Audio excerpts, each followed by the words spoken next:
अध्याय 26 भारत का एशियाई देशों से सांस्कृतिक संपर्क। मध्यकालीन स्मृतिकारों और टीकाकारों ने कहा है कि समुद्र यात्रा नहीं करनी चाहिए। इससे यह निष्कर्ष निकाला जा सकता है कि अतीत में बाहरी दुनिया से भारत का संपर्क नहीं था, पर ऐसी बात है नहीं। भारत हड़प्पा युग से ही अपने एशियाई पड़ोसियों से संपर्क बनाए रहा। भारतीय व्यापारी लोग मेसोपोटामिया के नगरों तक पहुँचे, जहाँ ईसा पूर्व 2400 से ईसा पूर्व 1700 के बीच उन व्यापारियों की मुहरें पाई गई हैं। ईस्वी सन के आरंभ से भारत ने चीन, दक्षिण पूर्व एशिया, पश्चिम एशिया और रोमन साम्राज्य के साथ वाणिज्य संपर्क बनाए रखे। हम बता चुके हैं कि किस प्रकार भारतीय स्थल मार्ग चीनी रेशम मार्ग से जुड़े हुए थे। पूर्वी रोमन साम्राज्य के साथ भारत के वाणिज्य संबंधों की चर्चा भी की जा चुकी है।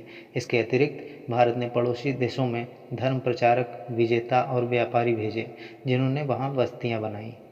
बौद्ध धर्म के प्रचार से श्रीलंका, बर्मा, चीन और मध्य एशिया के साथ भारत के संपर्क बढ़े। अधिक संभव है कि ईसा पूर्व 3री सदी में अशोक के शासनकाल में बौद्ध धर्म प्रचारक श्रीलंका भेजे गए। ईसा पूर्व 2री और 1ली सदियों के छोटे छोटे ब्राह्मी अभिलेख श्रीलंका में पाए गए हैं। कालांतर में बौद्ध धर्म ने श्रीलंका में स्थायी तौर पर अपने पैर जमा लिए। ईस्वी सन की आरंभिक सदियों में बौद्ध धर्म का प्रचार भारत से बर्मा अर्थात आधुनिक म्यांमार की ओर हुआ। बर्मी लोगों ने बौद्ध धर्म के थेरवाद को विकसित किया और बुद्ध की आराधना में अनेक मंदिर और प्रतिमाएं बनाई। इससे भी महत्व की बात यह है कि बर्मा और श्रीलंका के बौद्धों ने प्रचुर बौद्ध साहित्य की रचना की, जो भारत में दुर्लभ था। श्रीलंका में समस्त पाली मूल ग्रंथ संग्रहित किए गए और उन पर टीकाएं लिखी गईं। बौद्ध धर्म भारत में तो लुप्त हो गया, पर श्रीलंका में इस धर्म के अनुयायी भारी संख्या में रहे। वहाँ आज भी यही स्थिति है। कनिष्क के शासनकाल से ही कई भारतीय धर्म प्रचारक चीन, मध्य एशिया और अफगानिस्तान जा जाकर बौद्ध धर्म का उपदेश देते रहे। चीन से बौद्ध धर्म कोरिया और जापान पहुंचा। फाहियान और हुआनसांग जैसे कई चीनी यात्री बौद्ध धर्म ग्रंथों और सिद्धांतों की खोज में ही भारत आए। अंततः यह संपर्क दोनों देशों के लिए लाभप्रद सिद्ध हुआ। बौद्धों की एक बस्ती चीन स्थित तून हुआन में बस गई, जहाँ से मरुभूमि के उस पार जाने वाली वणिकों की टोलियाँ अपनी यात्रा शुरू करती थीं। भारतीयों ने रेशम उपजाने का कौशल चीन से सीखा और चीनियों ने बौद्ध चित्रकला भारत से सीखी। प्राचीन काल में बौद्ध धर्म के 2 और महान केंद्र थे, अफगानिस्तान और मध्य एशिया। अफगानिस्तान में बुद्ध की बहुत सी मूर्तियाँ और कई विहार मिले हैं। बेग्राम और बामियान, जो इस देश के उत्तरी भाग में हैं, ऐसे पुरावशेषों के लिए प्रख्यात हैं। बेग्राम की हाथी दांत की दस्तकारी मशहूर है, जिसमें कुषाण काल की भारतीय कलाकारी से समानता है। दुनिया की सबसे बड़ी बुद्ध मूर्ति, जो ईस्वी सन के आरंभिक वर्षों में चट्टान को काटकर बनाई गई, बामियान का गौरव बढ़ा रही है। यहाँ अनगिनत प्राकृतिक और कृत्रिम गुफाएं हैं, जिनमें बौद्ध भिक्षु रहते थे। अफगानिस्तान में बौद्ध धर्म 7वीं सदी तक जमा रहा। इस सदी में इस्लाम धर्म ने इसे अपदस्थ कर दिया। ऐसी ही गतिविधियां मध्य एशिया में भी हुई थीं। मध्य एशियाई क्षेत्रों में कई स्थानों पर उत्खननों के फलस्वरूप कई बौद्ध विहार, स्तूप और अभिलेख प्रकाश में आए हैं और भारतीय भाषाओं में लिखी पांडुलिपियां मिली हैं।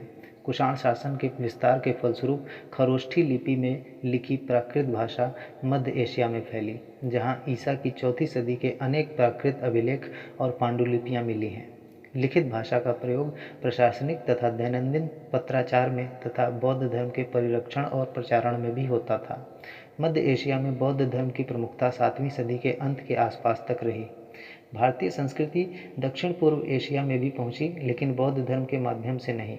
बर्मा को छोड़कर अन्य देशों में भारतीय संस्कृति का प्रसार मुख्यतया ब्राह्मणीय धर्म के जरिए हुआ। बर्मा के पेगू और मोलमेन सुवर्ण भूमि कहलाते हैं। भड़ोच, वाराणसी और भागलपुर के व्यापारी बर्मा के साथ व्यापार करते थे। बर्मा में गुप्त काल के काफ़ी बौद्ध अवशेष मिले हैं। भारत ने ईसा की 1ली सदी से ही इंडोनेशिया के साथ, जिसे प्राचीन भारत के लोग सुवर्ण द्वीप कहते थे, घनिष्ठ व्यापारिक संबंध स्थापित किए। यहाँ भारतीय बस्तियाँ सबसे पहले 56 ईस्वी में स्थापित की गईं। ईसा की 2री सदी में यहाँ कई छोटे छोटे भारतीय राज्य कायम किए गए। जब चीनी यात्री फाहियान 5वीं सदी में जावा गया, तो उसने वहाँ पर ब्राह्मण धर्म फैला पाया। ईस्वी सन की आरंभिक सदियों में पल्लवों ने सुमात्रा में अपनी बस्तियाँ स्थापित की। कालक्रमेण वे सभी श्री विजय राज्य के रूप में परिणत हुए, जो राज्य 5वीं से 10वीं सदी तक महत्वपूर्ण शक्ति और भारतीय संस्कृति का केंद्र बना। जावा और सुमात्रा की भारतीय बस्तियां भारतीय संस्कृति के प्रसार का द्वार बन गईं। बस्तियों को स्थापित करने का सिलसिला आगे भी जारी रहा। हिंद चीन में, जो संप्रति वियतनाम, कंबोडिया और लाओस के रूप में बंट गया है। भारतीयों ने कंबोज और चंपा में दो शक्तिशाली राज्य स्थापित किए। कंबोज का अर्थात आज के कंबोडिया का शक्तिशाली राज्य 6ठी सदी में स्थापित हुआ। उसके शासक शैव थे।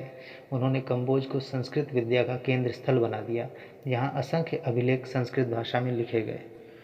कंबोज के निकट चंपा में, जिसमें उत्तरी वियतनाम की सीमा पट्टी सहित दक्षिणी वियतनाम शामिल है, व्यापारियों ने अपनी बस्तियां बनाईं। चंपा का राजा भी शैव था। उसकी राजकीय भाषा संस्कृत थी।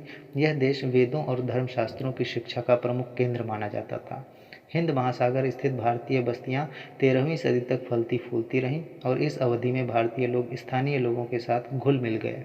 इस प्रकार दोनों के लगातार घुले मिले रहने के कारण यहाँ नए प्रकार की कला, भाषा और साहित्य का उदय हुआ। इन देशों में हम ऐसी कई कलाकृतियाँ पाते हैं जो भारतीय और स्थानीय तत्वों का सफल मिश्रण दिखाती हैं। यह अद्भुत बात है कि सबसे विशाल बौद्ध मंदिर भारत में नहीं बल्कि इंडोनेशिया के बोरोबुदुर में है।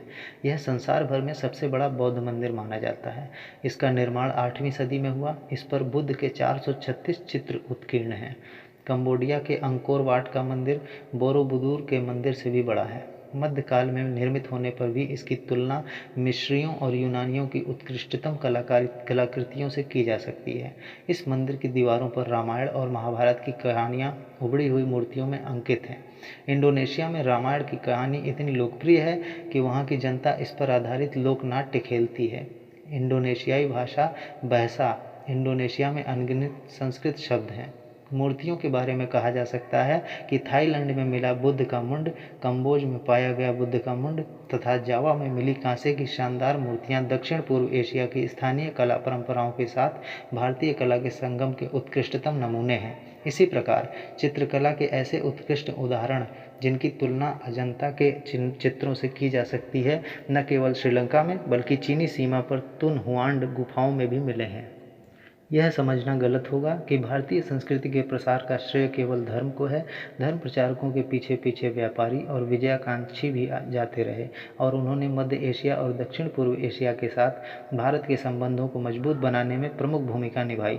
दक्षिण पूर्व एशिया के इन क्षेत्रों को दिए गए नाम सुवर्ण भूमि और सुवर्ण द्वीप स्वयं सूचित करते हैं कि भारतीय वहाँ सोने की खोज में गए थे।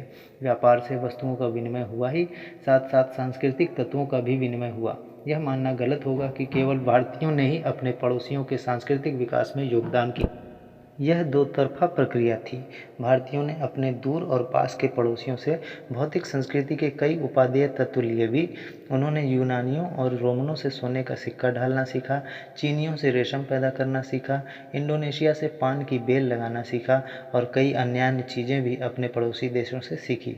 इसी प्रकार कपास उगाने का कौशल भारत से चीन और मध्य एशिया गया।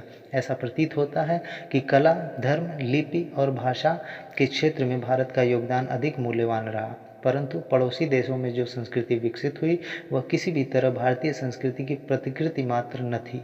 जिस प्रकार भारत ने विदेशी प्रभावों के बावजूद अपने व्यक्तित्व को बनाए रखा और उसका विकास किया, उसी प्रकार दक्षिण पूर्व एशिया के देशों ने भारतीय संस्कृति के कई तत्वों को मिलाकर अपनी अपनी संस्कृति विकसित की।